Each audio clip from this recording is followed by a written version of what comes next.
Hello, welcome back.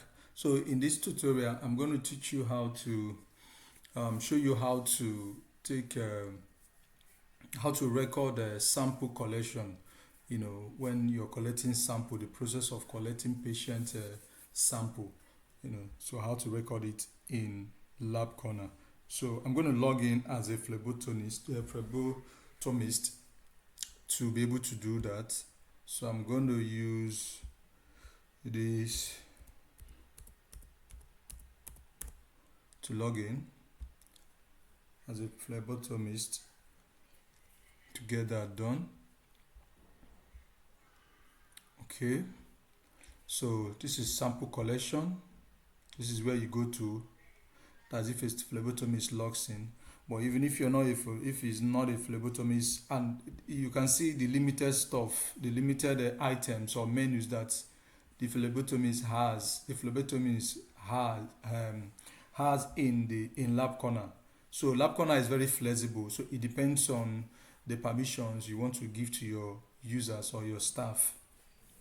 I just decided to give this just these two permission. I can even decide to just give just one access to only sample collection and remove this sample tracking. As an admin, you do that as an admin. So let me show you the other. Let me show you as an admin. So as an admin, you can see all the things you have, all the informations you have. So you just go to the menu. If you want to collect sample, just come here, see sample collection, you click on it, and it will display all the tests that are pending for sample collection. So this is it. So I'm going to do that as a phlebotomist. Okay, so let's do that. So to do that, click on collect, this button, collect. That's to collect a sample. So you can see before that, see this ID, sample ID, you can see is going to be generated at the collection of the sample. So let's click on collect, then click. So you can see here now, sample ID generating. So it's generated now. So the system automatically generates this sample ID. So you can change anything here. So this is the sample volume, this is the container type. So peradventure, the sample that's collected is more than this, you can easily change it. So this is the time collected. The system generates this one automatically. You want to set it automatically generate this timing. So if you have maybe a storage location, or there's need to store the sample in a particular place pending when it's tested, so you enter the storage location in your lab where it's stored. So you enter that here. So let me just enter something for the sake of this tutorial. No, it could be anything, whatever it depends on your naming convention, how you name your storage location. So so let's click on mark. Once you're done with all of this information, you click on mark as collected.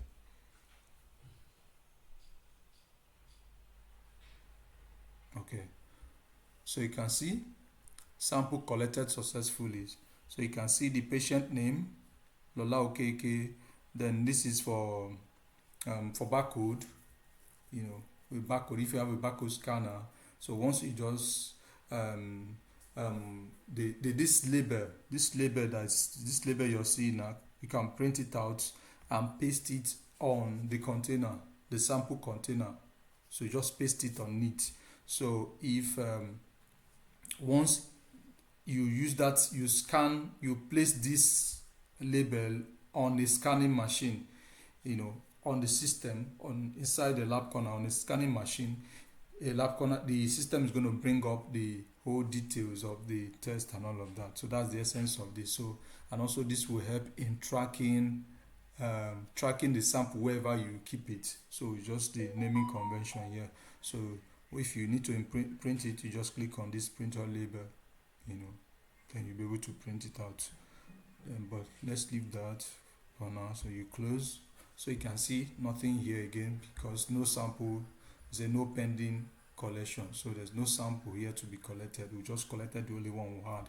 So the next thing is to go to um, sample tracking. I'm going to do that as a technician, as a lab technician.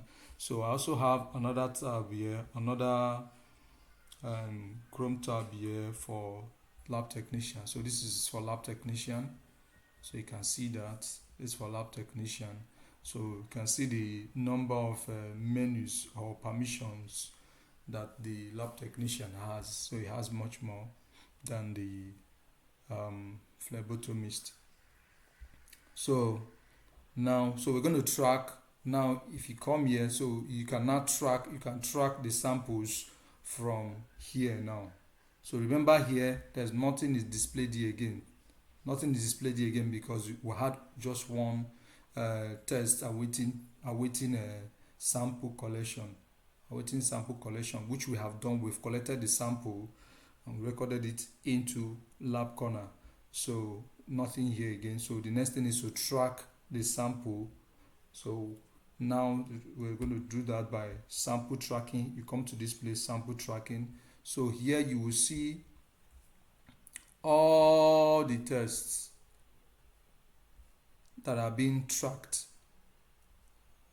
All the tests that are being tracked, both the ones that have been tracked and all of that. So you can see all of this detail: pending, collected, received, processed. That's 4 collected, 3 received, 3 processing, 9 analyzed, 1 rejected. So it's talking about the samples. That is 9 has been collected. This is it. So you can see this is the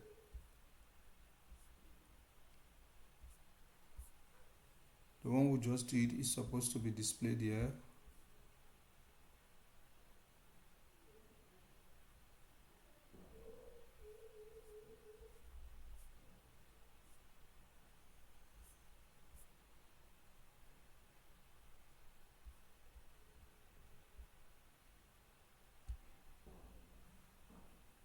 Oh, I think I logged in with the wrong. I logged in with the wrong.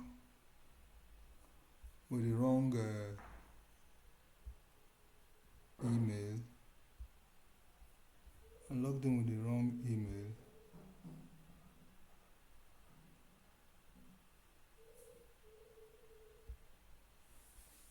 Okay, I logged in with the wrong email. That's why. That's another account. That's a different account. Sorry about that. That's a different account.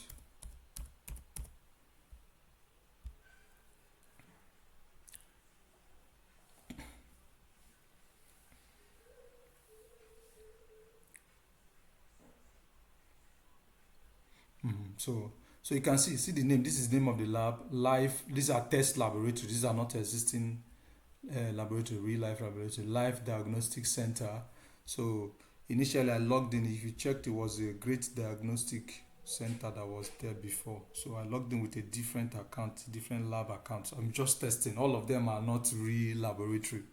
Both the live diagnostic, this one, and the other one I logged out from great and all of that. So now when you go to, so every lab has their own data separate from each lab. Every lab have their own data that no other lab can access. And also in each lab, every user has limited access depending on the asset that is given to them by the admin or the lab manager or the lab owner. So that's how it's structured. So your data is safe and all that. So we'll go to sample tracking. So this is it now. So this is Lola Okeke, the one we just collected the sample. So now we're going to update the sample. So you can see the status of this sample is collected. So now this is a lab technician. I logged in here as a lab technician. So the listing, what it means that it has been collected. So when the lab technician now receives it, when the lab technician receives the sample in the lab, what they do, you go to update. They go to update. Then you can see it now collected. So the next one, they say allowed transition. So the next thing is to select received. That's the lab technician will select received here. New status, say received or rejected. if he wants to reject it. Say received or rejected. So in this case, we want to receive. So you write note, you write a short note. It could be anything. You just say sample received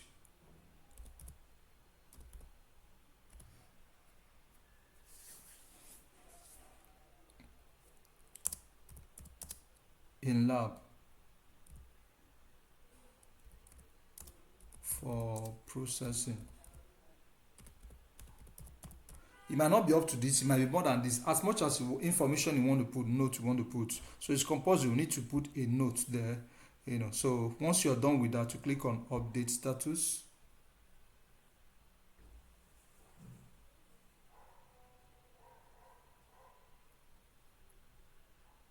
Okay, so you can see received now. So now the lab technician has acknowledged that he or she has received the sample.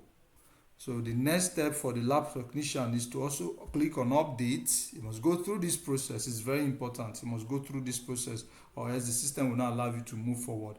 This is the structured approach that we are setting in place so that we'll have accurate test and everything is well organized. So then you click on the next one, you see it here. Receive from the received. You've done that. You've acknowledged you received.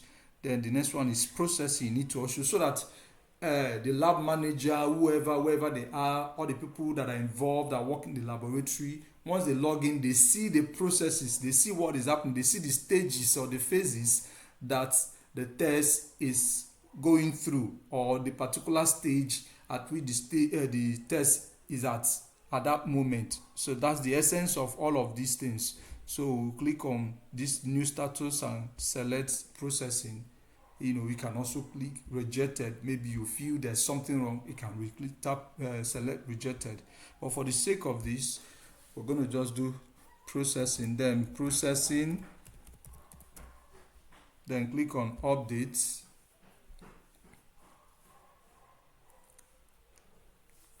So you can enter, like I said, you can enter more details, then update again, then analyze. So after it's not, the test is being processed, now it's done, you're done processing it, the test is out, is now for you to do what? Analyze it. So then maybe you've analyzed it, you're done analyzing it, you still come back here and status analyze. You can just tested and analyzed. Then you click on update. Let me show you something. See the status log. It shows every step that you've taken from this down here, and the person that took the step. You can see collected. See the person received by Mary. Mary is a lab technician. This is the phlebotomist. Then seen by Mary again, processed by Mary. Remember, that's what we've been doing. Then custody of trail. So you see custody of trail, collected to received in lab, then received in lab to, and this thing will always be here. This thing will always be here. Come 2 years time, 10 years time, you always be here. So you know who did what and what will happen at what stage and at what time. So you can see the time, dates and time. This is the note that will enter then. So this is the note we just entered processing. This is the first one, sample received in lab for processing. So once you're done, click on update. So the system is capturing all of these details.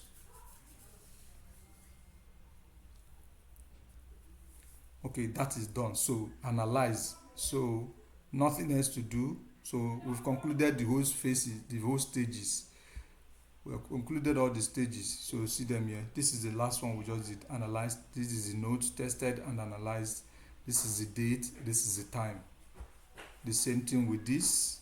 See it here. In testing, then tested. This is it.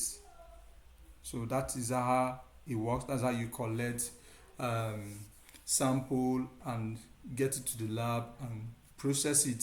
So the next tutorial we're going to do is to show you how test results can be entered, how the lab technician cannot enter the results easily without delay. Thank you and see you in the next tutorial.